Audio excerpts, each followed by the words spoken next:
బొమ్మలు గీస్తాం, రంగురంగుల బొమ్మలు గీస్తాం. ఇదిగో అబ్బాయి, ఏం చేస్తావు నువ్వు?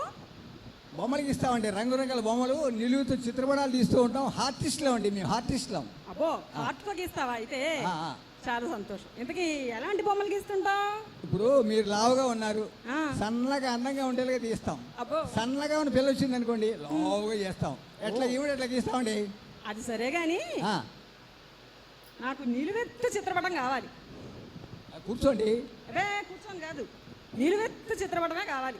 నిలువెత్తు గీస్తావా? గీస్తానండి, నిలువెత్తు చిత్రపటం. మరి నాకేం పెడతావు నగలు? ఆర్టిస్టులు నేనేం పెడతాండి నగలు మీకు? మీరేమండి?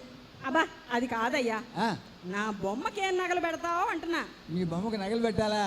ఒంటి నిండా నగలు పెడితే సరిపోతుందా? మీరే చెప్పండి.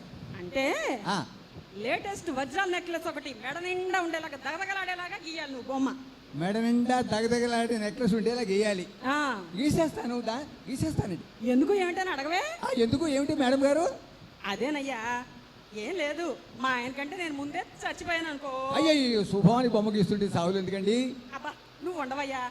ఒకవేళ అలా చచ్చిపోయాను అనుకో, అనుకున్నా. మా ఆయన వెంటనే రెండో పెళ్లి చేసేసుకుంటాడు. ఆ, ఆ వచ్చిన ఆవిడ రెండో పెళ్ళం నా నిలువెత్తు ఫోటోలో చూసి, ఆ. ఏంటవి నా వజ్రాల హారం చూసి, నీ మొదటి వేళ్ల మెడలో ఉన్న వజ్రాల హారం ఎక్కడా అని అడుగుతుంది. ఆహా. ఇల్లంతా వెతుకుతుంది, నా మొగుడిని చిత కొడుతుంది. వాడేమో ఎక్కడే నాకు తెలియదే అంటాడు.